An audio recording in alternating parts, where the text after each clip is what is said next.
রামিম, দেশের মধ্যে কিন্তু এখন তেলের সংকট, বুঝছ? যে কয়টা তেল আনছি এগুলো জায়গা মতো লুকায় রাখ, কাউরে দেখাইস না। আপনি চিন্তা করেন না, আমি বালা করে লুকায় রেখে দিছি, এটা বালা একটা ব্যবসা হইব। ইব্রাহিম ভাই, তেল আছে নি? 2 লিটার তেল দেন। ছোট ভাই, তেল তো নাই পাম্পের থেকে, এখন আর বোতলের মধ্যে তেল দেয় না। তো কি জন্য তেল দরকার? বেশি ইমার্জেন্সি? বন্ধু বান্ধব বলে ঘুরতাম যাবো তো, এর জন্যই দরকার। ও বুঝতে পারছি। নাই তো ভাই, থাকলে তোমার দিতে পারতাম। ভাই একটু ব্যবস্থা করে দেন, 200-500 যা লাগে দেমু। কি 500 টাকা দিব ভাই? এমন এবার তেল দিয়েই দিব। আরে ছোট ভাই, তোমার সাথে কি টাকার সম্পর্ক? তেল থাকলে আমি তোমারে দিতাম না? হায় আল্লাহ, 500 টাকা কইছে তাও ভাই তেল দিল না। এই মেয়েরই কত টাকা বেচবো? না থাকলে আর কি করার, বাড়িতে যাই বসে থাকি। হায়রে আল্লাহ, গাড়ির তেল শেষ, কেমনে হসপিটাল যাবো?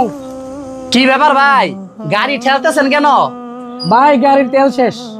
ও তেল শেষ, তো এভাবে ঠেললা নেওয়ার কি দরকার? কোথায় যাইতেছেন?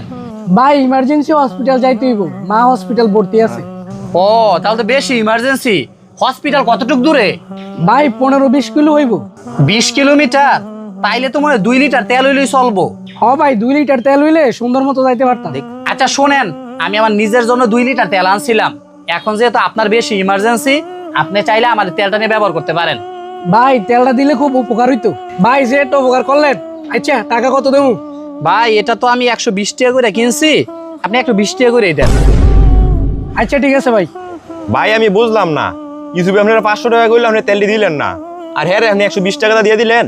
ছোট ভাই, একটা জিনিস বুঝার চেষ্টা কর, সারা বাংলাদেশে এখন তেলের সংকট। এই অবস্থায় যদি আমি মানুষকে বিপদে ফেলাইয়া বেশি দামে তেল বিক্রি করি, তাহলে আল্লাহর কাছে কি জবাব দেবো? তুই দেখ, ইউসুফের কিন্তু এত প্রয়োজন ছিল না, হ্যাঁ ঘোরাঘুরি করব।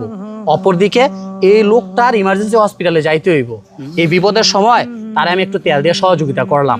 এমনও তো হতে পারে কিয়ামতের দিন যখন আমি বিপদে থাকবো, ওই অবস্থায় আল্লাহ রাব্বুল আলামিন একটা কাজের বিনিময়ে আমাকে মাফ করে দিবে।